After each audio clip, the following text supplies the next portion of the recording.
Yeah, before I start this video, I just want to tell everybody that support your local post office. They could definitely use the business. All right, thanks everybody. Hey, my Legion, how y'all doing today? I'm here today with a video for all you trekkers out there, and also for anybody. And it's the U.S. Postal Service has issued out new Star Trek stamps in because of the 50th anniversary of Star Trek. And I do support my local post office. I got some information about my local post office coming up. And you see, like, you got the Enterprise against the insignia, beaming up, live long and prosper, and a overhead view of the Enterprise. Pretty cool. And it's got a lot of information about Star Trek on the back.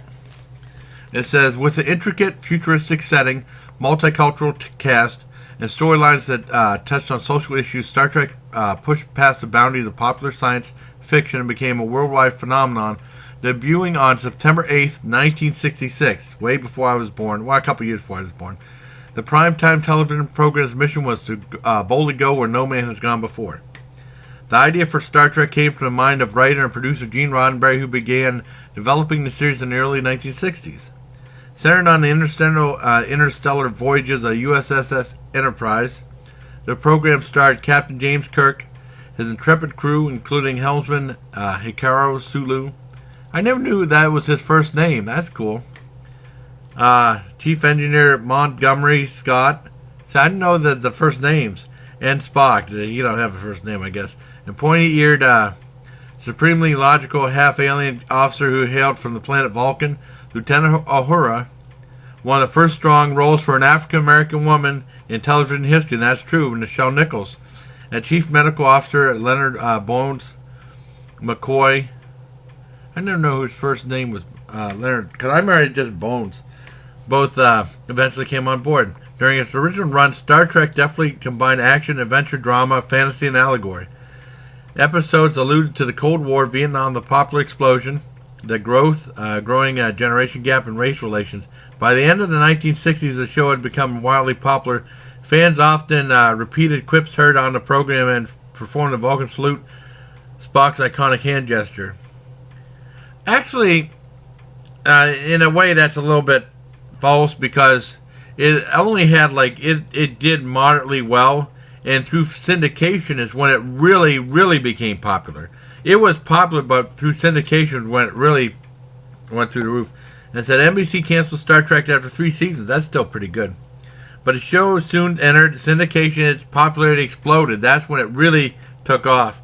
By the early 1970s, Star Trek fans have begun organizing clubs, publishing tribute magazines, and holding conventions. The once fledgling sci-fi program soon grew into a franchise that included an animated television show. That's my first introduction into it on Saturday morning TV. It was on NBC at 8:30, 9:30 in the morning. That was my introduction to Star Trek, the animated show. I think I may have seen a little bit of it, but that was my main thing into it. Multiple live action series and a string of motion pictures. 50 years after the premiere of the original television program, Star Trek continues to capture the imagination of the public. Because I just saw that Star Trek Beyond, and it was fantastic. So that's really cool. They issued these out, and it says Space and Final Frontier on here. And they're all forever stamps. Now, the forever stamp was a great invention by the post office because, they have price increases on stamps, and then if someone had I remember in the Army they had the 25-cent stamps. Those were real easy. But they'd have, when they raised up 29 cents, I remember anyone had 25 cents. There was one place in the hospital in Fort Bragg that had a little machine that issued the 1 cent stamps, and me and my one friend went there and got a whole bunch of those to bump it up to 29 cents. But the forever stamp is you buy it at the current rate, and if the prices go up, the stamp is still good. You don't have to get any more money. I think that's a great idea. Well, anyways, my local post office, the Cranesville post office, we have two. Cranesville post office is really close to where I live, And then there's one in Albion that's 2 miles away. And the one in Albion is pretty big. And the one in Cranesville is a little smaller and a little more intimate, And the one thing is, they used to have it used to be in this one store. And that's what the photo from the 1900s is, an old school place. And then in the mid-'80s, they decided to build a bigger one right next to Kennedy's Hardware. Kennedy's Hardware's been around since 1902, I think, that hardware store that I pay my lot rent. And, now I forgot. And then the building that became like a restaurant and, Maggie. A restaurant and a gift card shop, you know what I mean?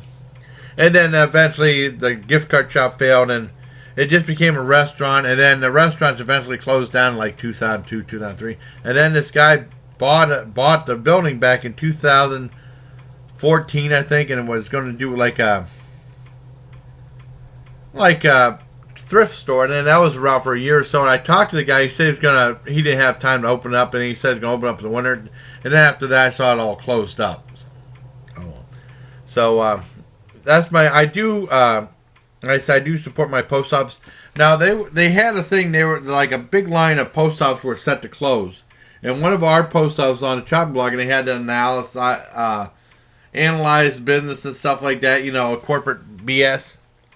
And what happened was they deemed it to still have a lot of business, and they just shortened the hours. It used to be open to like 4:30. The window was open to like.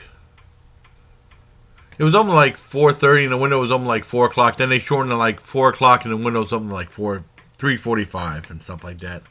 And I think they still open up at 9 o'clock. And then they used to have an hour and a half for lunch, where they closed the window. And now I think they have an hour for lunch. No. There you have it. I mean, and stay tuned. I have a photo of from the 1900s of the post office. I think you'll really like it. So I hope you like this video. Until next time, enjoy the photo and take care, my Legion. Yeah, and here's this iconic story with the old school Cranesville post office. Because, I've done videos from there. And this was shot back in 1990. Well, not 1990, 1900. So, take care, everybody, and take care of my Legion.